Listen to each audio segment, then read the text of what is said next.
Toile secrète de Gizeh? Ce troublant sujet nous mène assez loin, je ne m'y attendais pas. J'avais souvent entendu parler de cette histoire de porte des étoiles, qui se trouverait sur le plateau de Gizeh, mais je trouvais cette affaire trop louche, et trop ésotérique à mon goût, mais je viens de prendre le temps de visionner les explications de M. Patrick Lambert, et le cheminement et les explications qu'il donne sont vraiment très troublantes, et très pertinentes, de plus il apporte d'autres faits importants et encore plus troublants sur cette affaire dans le dernier top secret. À l'évidence, il y a bien quelque chose que l'on nous cache, et qui est parfaitement connu d'une certaine élite, dont nous n'avons aucun accès, et que la période actuelle, qui court de 1950 à 2050 est très importante. Mais entrons dans le terrier, pour voir de quoi il s'agit, et laissons Patrick Lambert nous guider. Parce que je voulais représenter les chiffres d'une manière universelle, en dehors de toute référence culturelle, je me suis graduellement aventuré sur une piste qui m'a conduit à faire une incroyable découverte. Il ne s'agit pas ici de sciences complexes ni de savants calculs. La démonstration qui va suivre est faite de choses simples, de petits riens, d'intuition, d'observation à la portée de tout un chacun.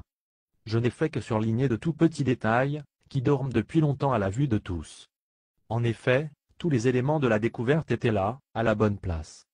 Il suffisait juste de leur donner un sens. Voici donc comment a commencé cette réflexion qui m'a conduit à découvrir l'emplacement probable de la porte des étoiles, qui selon moi se trouve aujourd'hui encore en Égypte. Tout a commencé pour moi par un défi que je me lançais, si le langage mathématique était le langage universel par excellence, alors, il devait exister une manière universelle de représenter le temps, les chiffres. C'était cette représentation, compréhensible par tous indépendamment de la culture et de l'éducation, que je me proposais d'établir. Guidé par un principe de simplicité schématique, je me suis donc amusé à me représenter comment l'homme pouvait dessiner le temps d'une façon intelligible et universelle. J'arrivai rapidement à un premier résultat. La première question qui nous vient, devant ce schéma, c'est de savoir s'il y a vraiment une raison logique et intelligente, qui nous pousse à représenter le nombre 1 par un trait vertical. En réalité, un point serait finalement une représentation bien plus logique, parce que beaucoup plus simple. Le point est en effet le dessin le plus simple, et le plus représentatif pour incarner logiquement le nombre 1 à travers un dessin. Dans un second temps, je me suis rendu compte que mon point était aussi un cercle. En effet, le cercle est un point qui serait observé de plus près. Finalement, j'en suis arrivé à la conclusion que l'un pouvait être un cercle parfait. À partir de là, il est évident que tous mes autres chiffres devaient se rapporter à mon cercle pour être aussi uniques, et atteindre une absolue rigueur géométrique. En effet, si je devais inventer de nouvelles figures de chiffres sans tenir compte du 1, le raisonnement ne pourrait pas tenir debout. Parce que l'un est le premier et que la suite en découle. Le nombre 2 est tout aussi intéressant à dessiner dans sa forme la plus simple et la plus logique. J'ai évidemment pensé représenter le 2 par 2 points, et donc 2 cercles. Cependant, la faiblesse de cette représentation m'est rapidement apparue du fait du vide, qui existe entre les 2 points. Ce vide peut en effet être immense, car l'espace et le temps sont 2 perceptions très relatives. La figure de 2 barres l'une à côté de l'autre, ne convenait pas non plus pour les mêmes raisons. En repartant du cercle du début, j'ai donc tracé un trait de séparation pour marquer le 2, mais cette nouvelle représentation n'était pas plus logique, car le trait de séparation représentait encore le vide qui peut exister entre les 2 côtés du cercle. Finalement, le seul moyen simple et logique pour dessiner le 2 est d'entrecroiser 2 traits comme ceci plus. Car une rencontre se forme en son centre et là, seulement là, on peut dire que nous sommes 2 au centre de la rencontre plus. En outre, contenu dans un cercle, l'entrecroisement de 2 traits est équilatéral. Tous les côtés sont égaux. Quel est le dessin simple et logique possédant 3 côtés égaux, et pouvant représenter le nombre 3?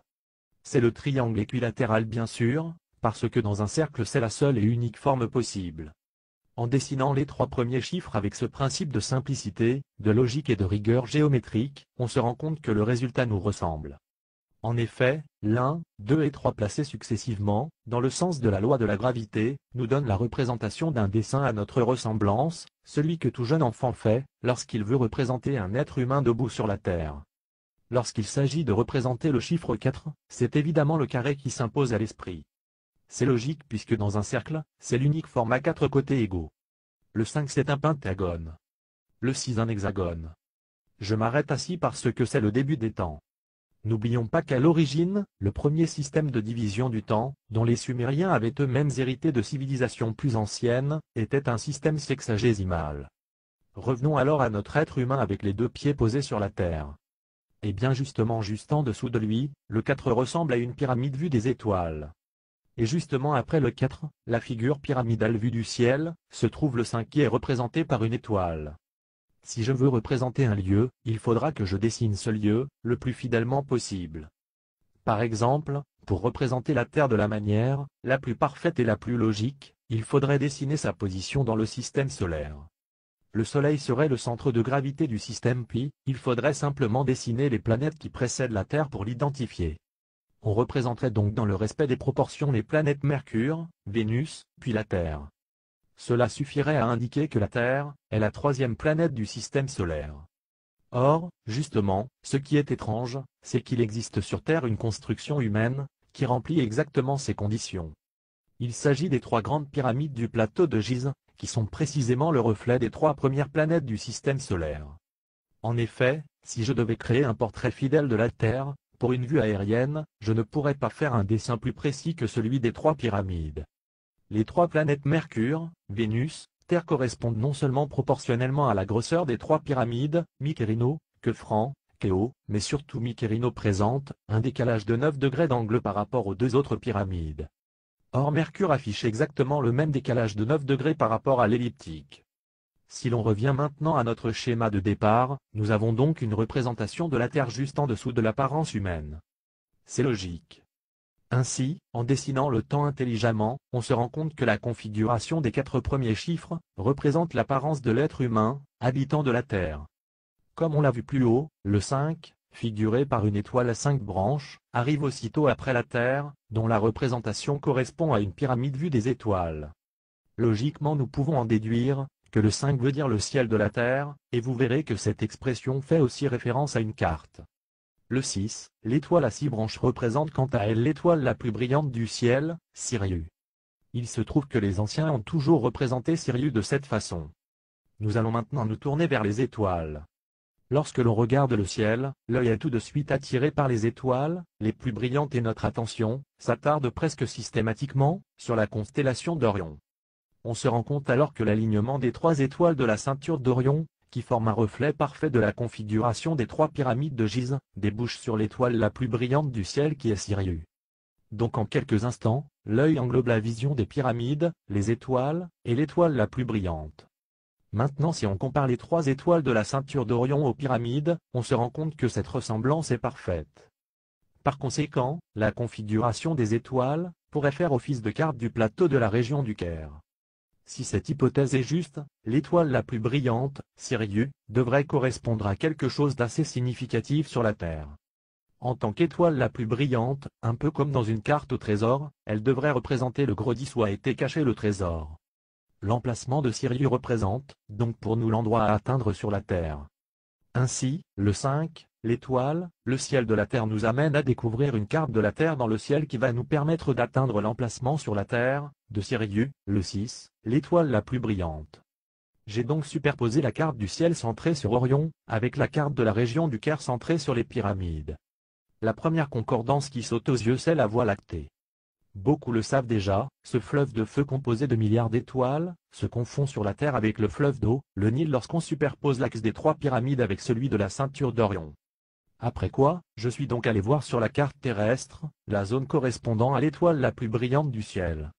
Une vue aérienne permet de se rendre compte que tout le quartier a été conçu sous la forme d'une porte gigantesque avec son porche et ses fenêtres. Il s'agit d'un modèle de porte très fréquent et très ancien que l'on retrouve souvent dans les architectures des églises. C'est le seul quartier du Caire à présenter une configuration pareille. Or l'étoile la plus brillante se trouve exactement au centre du demi-cercle de cette porte, là où se trouve habituellement une rosette et parfois une lanterne. L'étoile la plus brillante représentée sur Terre se trouve donc au cœur d'un immense dessin en forme de porte, la porte de l'étoile. Un gros plan sur l'emplacement de l'étoile nous permet de constater la présence d'un ensemble architectural composé de 6 hexagones, qui dessinent une étoile à 6 branches aux pointes tronquées. Pas de doute, il s'agit bien d'une représentation de Sirius, telle que nous l'avons nous-mêmes dessinée. Là on se dit qu'on est en train de mettre le doigt sur quelque chose. Maintenant que nous savons que les étoiles forment une carte du plateau de Gizeh, il nous reste simplement à la décrypter et à comprendre son fonctionnement. Aujourd'hui il est évidemment très facile de trouver directement l'emplacement de Sirius. Il suffit de superposer les images satellites et astronomiques. Je me suis donc demandé comment il était possible d'arriver au même résultat sans s'appuyer sur la technologie actuelle. Je me suis alors intéressé à l'endroit le plus lumineux, et le plus proche de la ceinture d'Orion, et donc le plus facile à localiser, la nébuleuse qui forme le baudrier d'Orion. Son nom scientifique est M42. Une fois positionné à cet endroit sur Terre, il suffira de regarder dans la direction des pyramides, et d'attendre que les étoiles se positionnent intelligemment, par rapport à la configuration au sol. Lorsque les pyramides et sites d'observation se trouveront dans la même position que la ceinture et le baudrier d'Orion, alors il sera possible de calculer et de définir la position de Sirius sur le sol. J'en ai donc déduit que ce pôle d'observation devait être un endroit très important, car c'est à cet endroit que la carte céleste devait prendre tout son sens. J'ai finalement découvert que toutes les nuits entre le 20 et le 31 décembre, l'observateur qui se trouve sur M42 voit passer la constellation d'Orion à la verticale des pyramides. Tandis que la Voie lactée est alignée sur la pyramide de gauche, Kéo, qui représente la Terre, l'axe de la constellation quant à lui s'aligne parfaitement sur la deuxième pyramide, que Phran, la pyramide du centre, celle qui représente Vénus, et qui est la seule des trois pyramides à avoir conservé son revêtement de calcaire à son sommet. Ce revêtement est comme un viseur au centre d'une mire, et là aussi ce n'est pas forcément un hasard. En regardant vers la gauche au-dessus de l'horizon on peut voir les constellations. Le grand chien et le petit chien. Le grand lion et le petit lion. La grande ours et la petite ours. La première chose à noter c'est que les constellations des lions et les chiens ressemblent à des lions et à des chiens. Mais pas les ours. Les ours ressemblent à deux symboles abstraits qui s'inversent l'un l'autre. Un qui touche notre planète de son extrémité, et l'autre qui touche de son extrémité, une étoile bien particulière, l'étoile polaire, la seule étoile à être fixée à la rotation terrestre, et qui est donc unique à la Terre. C'est étonnant de voir que ces deux symboles, qui s'inversent suggèrent logiquement, par leur extrémité contraire, une notion de lien et d'alignement entre ciel et terre. C'est exactement ce qui se produit avec la constellation d'Orion, la Voie lactée et les pyramides. La seconde chose à noter c'est que les chiens, les lions et les ours sont les trois seules constellations sur les 88 existantes, dessinées en double, petit et grand. Or, ces constellations sont configurées comme les pyramides, les ours et les lions sont alignés. Les lions correspondent à Phran, Vénus et sont un peu plus petits que les ours qui correspondent à Kéo, Terre, quant aux chiens ils sont beaucoup plus petits, et correspondent à Mykérino, Mercure. Enfin, comble du hasard, les constellations du chien présentent elles aussi un décalage de 9 degrés par rapport à l'alignement des autres constellations. Cela fait tout de même beaucoup de hasard? En réalité, on a l'impression de voir représenter à chaque fois la position de la Terre par rapport au Soleil, avec un effet de miroir multidimensionnel. Le grand chien et le petit chien ne touchent pas à l'horizon. En se tournant vers l'est, là où regarde le sphinx, on va retrouver le reflet du sphinx, le grand lion et le petit lion. Le lion regarde en direction d'Orion exactement, comme l'observateur placé sur M42. En tournant encore un peu la tête, on trouve les deux ours et on constate que la grande ours indique le sol entre le nord et le nord-est, comme un gros point d'interrogation qui pointerait le sol. Évidemment, ce rendez-vous n'est pas permanent, et il ne survient qu'à une période très précise de l'année. En effet, comme je le disais plus haut, c'est seulement entre le 20 et le 31 décembre, que l'axe naturel de la constellation d'Orion passe à la verticale de la pyramide centrale qui, rappelons-le, est la seule à avoir une pointe bien distincte, qui est comme un chevron de porte des étoiles. La taille du chevron nous permet, donc de connaître le temps durant lequel la porte des étoiles est active, une dizaine de jours par an. C'est le temps pendant lequel la fameuse ligne droite dans la constellation d'Orion reste à la verticale de la pyramide de Phran. Il ne faut surtout pas oublier que cet alignement n'est visible qu'à partir de l'emplacement de la nébuleuse M42 sur Terre. Mais attention, ce rendez-vous annuel de la fin du mois de décembre n'est pas valide de toute éternité. Ce n'est que depuis le début de l'an 2000 que cette ligne droite verticale se trouve précisément au centre de la pointe de la pyramide de Phran. Il y a 2000 ans, cette ligne droite verticale se trouvait bien loin sur la gauche. En fait, cet alignement, qui permet de situer Sirius sur Terre, et de découvrir peut-être le trésor enfoui, ne se produit au-dessus de ce chevron, que depuis 1950. Et il faut savoir que la constellation quittera le chevron par la droite en 2050. C'est donc sans doute seulement durant cette courte période d'un siècle, de 1950 à 2050, que la porte des étoiles pourra être activée. C'est seulement durant cette période que la Terre se trouve en parfait équilibre avec la Voie lactée, et donc le cœur de la galaxie. L'axe vertical de la constellation d'Orion sur le curseur de la pyramide de Phran donne ainsi l'image d'une balance en équilibre parfait. Notons que cette configuration ne s'est jamais produite auparavant. Nous pouvons en conclure que ce système n'a pas été créé à échelle humaine, mais plutôt à une échelle planétaire. Cela signifie que ceux qui ont bâti les pyramides l'ont fait pour notre époque parce qu'ils étaient conscients que cette période d'équilibre devait être une étape essentielle dans la vie de notre planète. De fait, nous vivons une époque très particulière, et nous sentons tous ce mouvement d'accélération vibratoire qui secoue la planète et ébranle le temps. L'évolution technologique est en train de refléter notre réalité, et bientôt nous ne saurons même plus faire la différence entre ce qui est vrai et ce qui est faux. Le site terrestre de M42.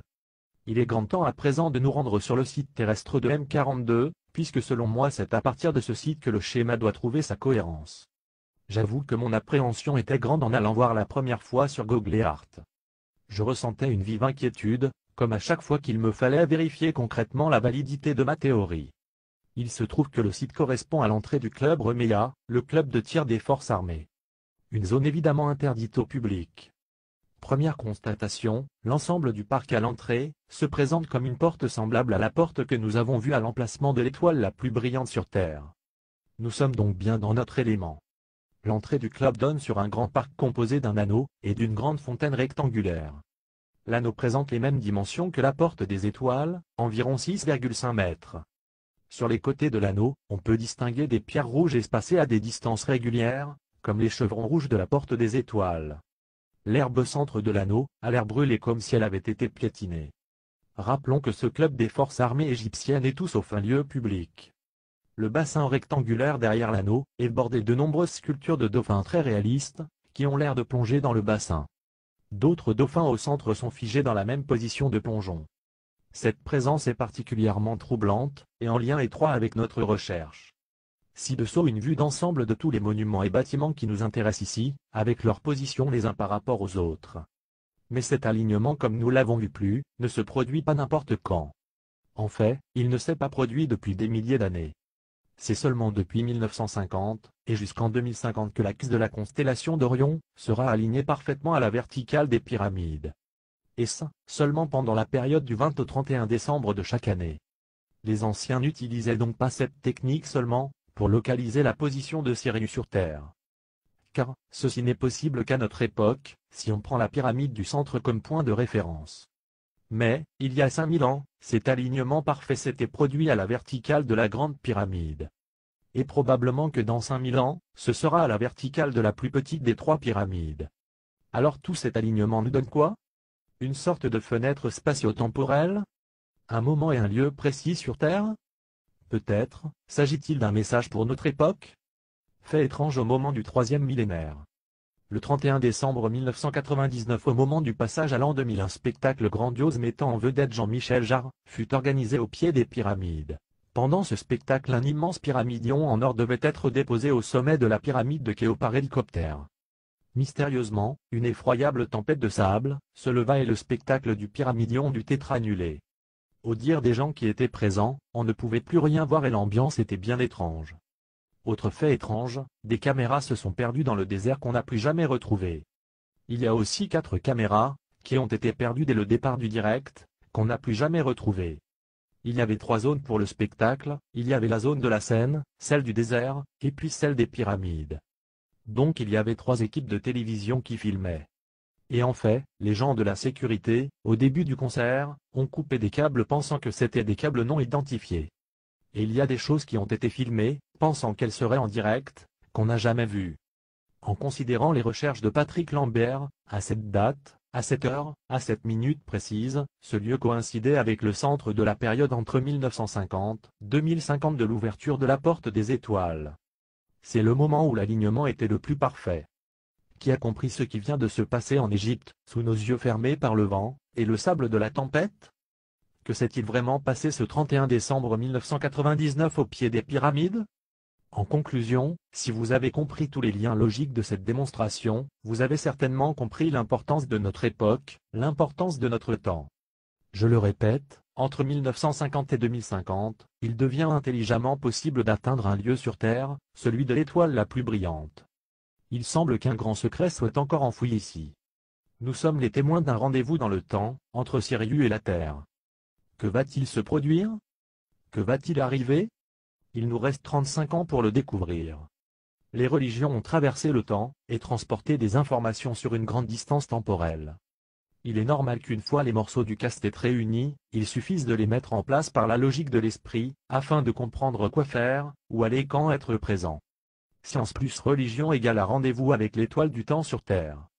L'idéal serait de pouvoir nous rendre à M42, au sol, au Caire, à la fin décembre, pour assister à ce rendez-vous.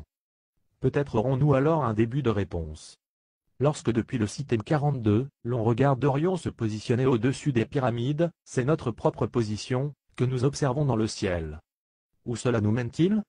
Je ne le sais pas, mais quelqu'un le sait. Ceux qui ont érigé les pyramides, et qui ont synchronisé le ciel avec la terre pour pointer un endroit dans l'espace, et le temps savaient très bien ce qu'ils faisaient en nous laissant ce message. Incident du 30 décembre 2005. Un violent incident s'est produit autour de la fontaine, le soir du 30 décembre 2005. L'armée égyptienne est intervenue pour disperser une manifestation de réfugiés. Que s'est-il vraiment passé ce soir-là? Au moment où la constellation d'Orion était alignée sur les pyramides? Le drame de la place Mustapha Mamou au Caire.